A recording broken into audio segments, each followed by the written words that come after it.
Bismillahirrahmanirrahim. Assalamualaikum teman-teman yang dirahmati Allah. Semoga sehat semua dan semoga Allah senantiasa memberikan kepada kita taufik dan hidayah dalam menjalankan agama kita. Pada video hari ini saya akan angkat bicara tentang sebuah masalah related to my religion, which is Islam. Jadi saya harap teman-teman, khususnya yang Muslim, that you're not gonna be mad of me. Karena biasanya kalau sudah bicara masalah Islam, justru yang banyak protes, yang banyak marah justru dari kalangan orang Islam sendiri. Yang community, mereka justru tidak bicara apapun karena mereka tahu we are talking about our religion, not theirs. Topiknya cukup sensitif, tapi saya rasa seorang Muslim dia harus tahu karena ini adalah bagian dari agamanya, bagian dari sebuah akidah yang ada kisah di balik itu. Saya buka pembicaraan ini dengan sebuah kisah dari Nabi SAW. Disebutkan bahwa ketika Nabi SAW menjenguk pamannya Abu Thalib. Ini paman yang sudah mengasuh Nabi sejak dari Nabi kecil setelah ibu dan kakeknya Nabi wafat. Pamannya yang satu ini, Abu Thalib, yang senantiasa mengasuh Nabi sampai beliau dewasa. Bahkan ketika Nabi SAW sudah diangkat menjadi Nabi dan Rasul, pamannya ini yang membela dakwah Nabi dan berkata, "Wahai Muhammad, dakwahlah engkau, nanti saya akan menjadi backupmu." Nah, masalahnya adalah selama Nabi SAW berdakwah, pamannya ini tidak mengikuti agamanya Nabi SAW.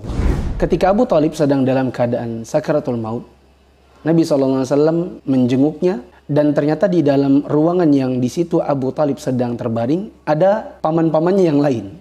Di antaranya adalah Abu Jahal dan Abdullah bin Abi Umayyah. Maka Nabi SAW berkata, "Ya ammi, qul la ilaha illallah kalimatan uhajju laka biha indallah."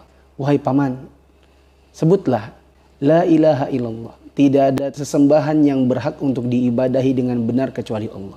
Aku akan jadikan ini sebagai hujah di hadapan Allah untuk membelamu di hari kiamat nanti. Maka kedua orang tadi, yaitu Abu Jahal dan Abdullah bin Abi Umayyah, mengatakan kepada Abu Thalib, "Atarghabu an millati Abdul Muttalib?"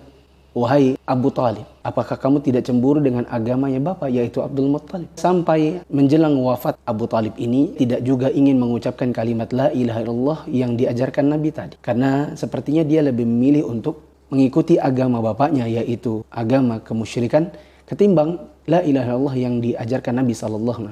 Melihat hal ini, maka Nabi SAW kemudian mengatakan, "La astaghfiranna laka ma lam unha anhu." Aku akan betul-betul memintakan ampunan kepada Allah selama aku belum dilarang untuk itu. Lalu kemudian nazalatil ayat, turun ayat yang bunyinya, "Ma kana lin-nabiyyi wal-ladzina amanu an yastaghfiru lil-musyrikina walau kanu uli qurba min ba'di ma tabayyana lahum annahum ashabul jahim." Tidaklah pantas bagi seorang nabi, tidaklah pantas bagi juga seorang mukmin untuk memintakan ampun bagi orang yang nyata-nyata bahwa dia adalah orang kafir, meskipun itu adalah dari kalangan kerabatnya sendiri, setelah jelas bagi mereka bahwa orang-orang kafir itu tempatnya adalah neraka jahanam. Dalam kisah tadi, Nabi SAW itu ditegur langsung loh oleh Allah. Ini yang negur Allah langsung. Yang ditegur Nabi Muhammad sendiri ketika beliau mengatakan, "Saya akan memintakan ampun." Dari kisah ini kita bisa ambil sebuah kesimpulan. Yang ini disepakati oleh para ulama dalam agama Islam, bahwa seorang mukmin sebenarnya tidak boleh mendoakan pengampunan bagi siapapun dari kalangan orang yang sudah jelas-jelas mati dalam keadaan musyrik atau mati dalam keadaan kafir. Sebenarnya ini adalah masalah yang sudah lama. Cuma mungkin karena jarang dibahas atau orang sungkan untuk membahasnya, meskipun mereka tahu tentang hukumnya dari kalangan para ustadz-ustadz, jadilah ini sesuatu yang sepertinya dilestarikan dan tidak ada teguran sama sekali.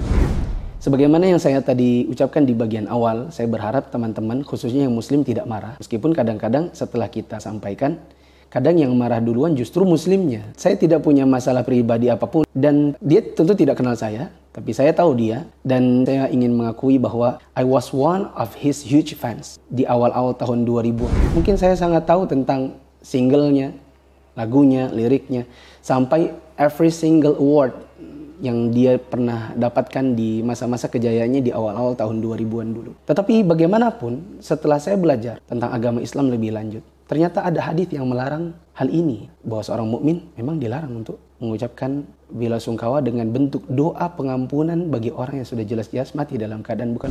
Bahkan Allah menegaskannya dalam salah satu ayat yang saya tadi bacakan. Kemarin ada Kobe Bryant, Michael Jackson, yang mungkin di tahun-tahun yang akan datang banyak juga dari kalangan entertainer di Indonesia yang mereka juga non-muslim, but they are still alive. Tetapi kita tahu umur mereka sudah 30-an akhir, 40, bahkan 50. Saya contohkan misalnya Judika. I can say that I was one of his huge fans. Saya tahu every single song he sang in Indonesian Idol. Setiap lekukannya, cengkoknya. Someday bisa jadi mereka lebih dulu meninggal daripada kita.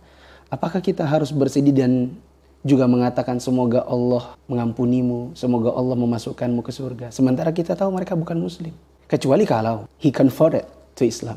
Tentu saya sangat senang dan akan mendoakan semoga dosa yang pernah dilakukannya terdahulu Allah ampuni. Begitu juga dosa kita. Misalnya Deddy Corbuzier, yang kita dulu tahu dia adalah seorang non-muslim. Kemudian he converted di tahun yang lalu, ganti ke Islam.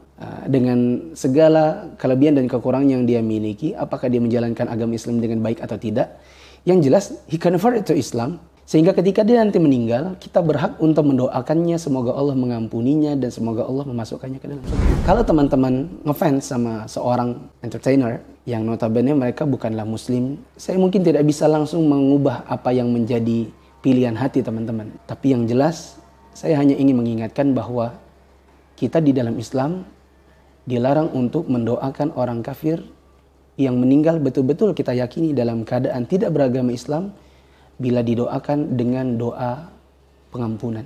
Akan tetapi, selama mereka masih hidup, kita diperbolehkan untuk mendoakan mereka untuk dapatkan hidayah. Dan saya mendoakan, semoga kita mati dalam keadaan tetap beragama Islam, sebagaimana kata Allah Subhanahu wa Ta'ala, Ya ayyuhalladzina amanu, ittaqullaha haqqa tuqatih wa la tamutunna illa wa antum muslimun. Wahai orang beriman, bertakwalah kalian kepada Allah dengan sebenar-benarnya takwa, dan janganlah kalian mati kecuali dalam keadaan beragama Islam. Dan kita doakan semoga teman-teman kita, termasuk yang mungkin kita idolakan, tetapi dia masih beragama bukan Islam, semoga Allah memberikan dia hidayah dan mematikan dia juga dalam keadaan Islam, sehingga kita dan dia bisa saling mendoakan untuk mendapatkan pengampunan dosa dan surga di akhir. Saya sampaikan sekali lagi, please don't be mad of me.